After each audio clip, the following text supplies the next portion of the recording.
కొడంగల్, షాద్నగర్ ప్రాంతాలతో పాటు ఉమ్మడి మహబూబ్నగర్ జిల్లాలో పోలింగ్ ప్రక్రియ ప్రశాంతంగా కొనసాగుతుంది. మొత్తం ఉమ్మడి మహబూబ్నగర్ జిల్లాలో 816 గ్రామ పంచాయతీలకు, అదేవిధంగా 7,150 వార్డులకు ఎలక్షన్స్ జరుగుతున్నాయి. ఎలక్షన్స్ సజావుగా జరిగేందుకు పోలీసులు కూడా భారీ భద్రత ఏర్పాటు చేశారు. మొత్తం 10,35,786 మంది ఓటర్లు తమ ఓటు హక్కును వినియోగించుకోనున్నారు. 1 గంటల వరకు ఓటింగ్ ప్రక్రియ కొనసాగుతుంది. అనంతరం కౌంటింగ్ కూడా ఇదే రోజు ఉంటుంది. అయితే పోలింగ్ ప్రక్రియ కోసం పోలీసులు భారీ బందోబస్తు ఏర్పాటు చేశారు. ప్రస్తుతం మనం మహబూబ్నగర్ జిల్లా ధర్మాపూర్ వద్ద ఇక్కడ భద్రతను పరిశీలించేందుకు ఎస్పీ జానకి గారు వచ్చారు. వారిని అడిగి తెలుసుకుందాం. మేడం, మొత్తం పోలింగ్ స్టేషన్ల భద్రత ఏ విధంగా ఉంది? అదేవిధంగా హైపర్ సెన్సిటివ్ ఏరియాస్ను కూడా గుర్తించారు. ఎట్లాంటి భద్రత చేపట్టారు? ఓకే, మనకు ఈ ఫేజ్ 1లో 139 గ్రామ పంచాయతీలు ఉన్నాయి. దానికి సంబంధించి 167 పోలింగ్ లొకేషన్స్ ఉన్నాయి.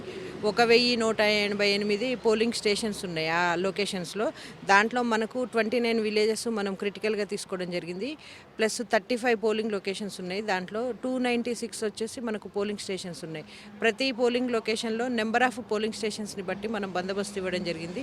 ఒక పోలింగ్ లొకేషన్లో ఒకవేళ 1, 2 అట్లా ఉంటే దాన్ని బట్టి కొన్ని చోట్ల 14 పోలింగ్ స్టేషన్స్ కూడా ఉన్నాయి. సో దాన్ని బట్టి మనం భద్రతను ఇవ్వడం జరిగింది. టోటల్గా మనము 1100 వరకు ఫోర్స్ డిప్లాయ్ చేయడం జరిగింది. అంటే sensitive areas, hyper sensitive areas ఉంటాయి కదా మేడం, ఇట్లాంటిది స్పెషల్ సెన్సిటివ్ హైపర్ సెన్సిటివ్ కాదు, క్రిటికల్ మనకు మొత్తం 35 పోలింగ్ లొకేషన్స్ ఉన్నాయి. వాటన్నిటిని కూడా కంప్లీట్గా మనము బందోబస్తు ప్రాపర్గా ప్లాన్ చేసుకోవడం జరిగింది. వీడియో కవరేజ్ ఏమైనా తీస్తున్నాం మేడం? వెబ్ కాస్టింగ్ ఉంది. అది మనకు డిస్ట్రిక్ట్ అడ్మినిస్ట్రేషన్ సైడ్ నుంచి వాళ్ళు వెబ్ కాస్టింగ్ ఏదైతే ఇంపార్టెంట్ ప్లేసెస్ ఉన్నాయో వాటిని కవర్ చేస్తున్నారు. పోలింగ్ తర్వాత ఇవాళనే ఎలక్షన్ రిజల్ట్ కూడా డిక్లేర్ అవుతుంది. డిక్లేర్ అయిన తర్వాత గ్రామాల్లో కొంత చెదురుమదురు ఘటనలు కూడా అవుతాయి. అట్లాంటిది ఎట్లా డీల్ చేస్తున్నాం?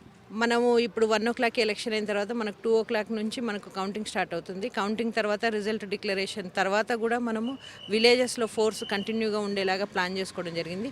ప్రతి మండలానికి కూడా మనము striking force, special striking force, వాళ్ళే కాకుండా ఒక సీనియర్ ఆఫీసరు, డిఎస్పీ లేదా అడిషనల్ ఎస్పీ ర్యాంక్ ఆఫీసరు, ఇంకా నైట్కి కూడా మనం ఒక ఎస్ఐ, ఇంకా స్పెషల్గా ఒక 10 members force based on the situation మనము పోస్ట్ చేసుకోవడం జరిగింది. మేడం, నంచర్ల అంటే ఏదైతే మమదాబాద్ మండలం నంచర్లో రాత్రి గొడవ జరిగింది, అదేమన్నా పోలీస్ ఇష్యూ అయిందా లేదంటే సజావుగా ఉంది? మనకు ఎలాంటి కంప్లైంట్ రాలేదు. యాక్చువల్గా మా కానిస్టేబుల్ అని అంటున్నారు, కానీ మన కానిస్టేబుల్స్ అయితే ఎవరు లేరు. మన కానిస్టేబుల్స్ అందరూ కూడా డ్యూటీలో ఉన్నారు.